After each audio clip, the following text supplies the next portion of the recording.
Welcome to the Minimalist Monk. Today, we're exploring the concept of the middle way, a foundational principle in Buddhism that encourages us to find balance and avoid extremes. In our modern world, we're often pulled between two extremes, whether it's work and rest, indulgence and restriction, or ambition and contentment.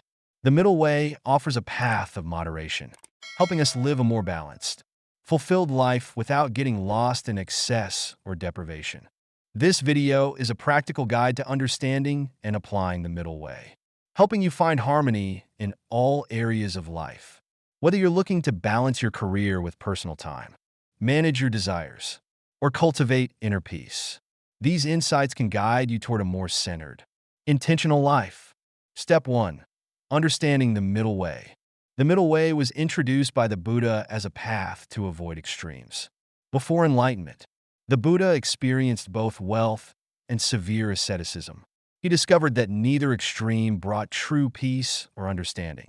So he advocated for a balanced approach, one that avoids both indulgence and strict deprivation. The middle way invites us to examine our choices, actions, and habits, seeking balance instead of excess. This balanced perspective applies not only to material things but to our thoughts, emotions, and behaviors. By avoiding extremes, we open ourselves to greater contentment, wisdom, and resilience. Ask yourself, are there areas in your life where you're leaning too heavily toward one extreme? This awareness is the first step in finding your own middle way. Step 2. Embracing moderation in daily life. Practicing moderation is central to the middle way. In a culture that often promotes more is better, moderation helps us cultivate contentment with what we have and avoid burnout. By finding balance in everyday choices, from food and exercise to work and rest, we create a lifestyle that nurtures our well-being. Try applying moderation to one area of your life. For instance, if you tend to work excessively, consider setting boundaries to make time for rest. Alternatively, if you often indulge in certain foods or habits, practice mindful restraint. Moderation doesn't mean restriction. It means finding what is sufficient and satisfying without excess.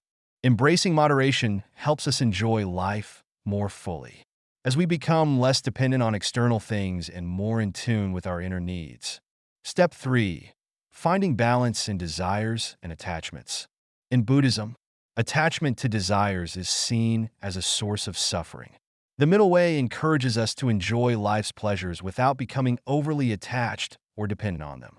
For example, you may enjoy nice possessions, relationships, or achievements, but be mindful of the urge to need them for happiness. Practicing non-attachment allows us to appreciate things without becoming possessive. If you're attached to certain outcomes or possessions, reflect on how they impact your sense of peace. The middle way reminds us that true contentment doesn't come from constant striving, but from being at ease with what is. This approach doesn't mean giving up desires, but finding balance. Enjoy things without becoming attached, and focus on inner fulfillment rather than external gains. Step 4. Balancing work and rest. In our productivity-focused society, balancing work and rest is crucial. The middle way encourages us to approach both with intention, valuing our responsibilities without letting them consume us. If you tend to overwork, set boundaries to ensure you're taking breaks and spending time on self-care. If you struggle with motivation, consider setting a routine that supports both productivity and relaxation. This balance is vital for long-term well-being. By honoring work and rest equally, you avoid burnout and create a lifestyle that supports both success and peace. Step 5. Cultivating emotional balance. Our emotions can also benefit from the middle way. Extreme reactions, such as excessive anger, fear, or attachment, can disrupt our peace and harm relationships. The middle way encourages emotional awareness, helping us respond mindfully rather than reacting impulsively. If you notice intense emotions, take a moment to breathe and center yourself. Reflect on the source of the emotion and approach it with understanding rather than judgment. Practicing self-compassion and mindfulness can help you achieve emotional balance. This balanced approach to emotions allows us to feel deeply without becoming overwhelmed, fostering resilience and emotional stability. Step 6. Practicing balance in relationships. Relationships flourish when we approach them with balance, avoiding extremes like possessiveness, overdependence, or neglect.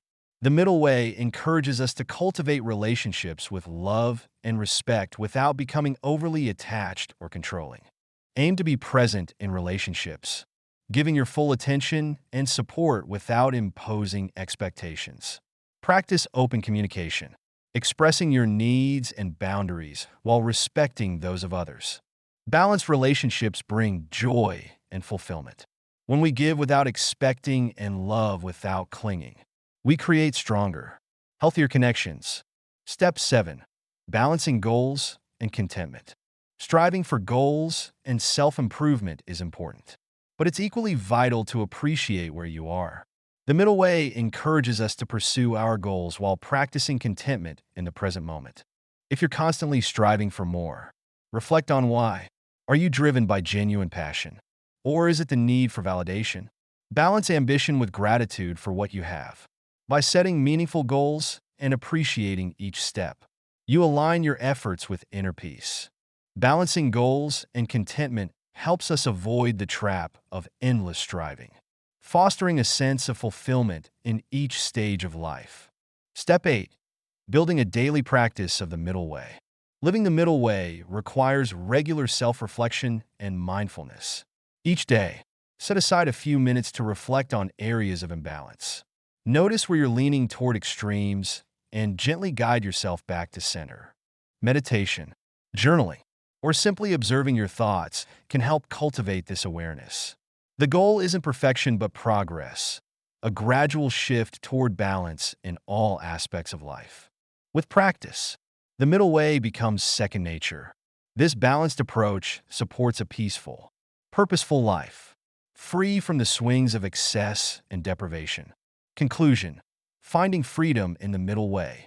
The middle way offers a path to freedom, helping us escape the traps of extremes and live with harmony. By embracing balance in our desires, relationships, goals, and everyday choices, we create a life that's rich, fulfilling, and grounded in peace. Thank you for joining the Minimalist Monk on this exploration of the middle way. If you found this video helpful, please like, subscribe, and hit the notification bell for more insights on mindfulness, simplicity, and spiritual growth.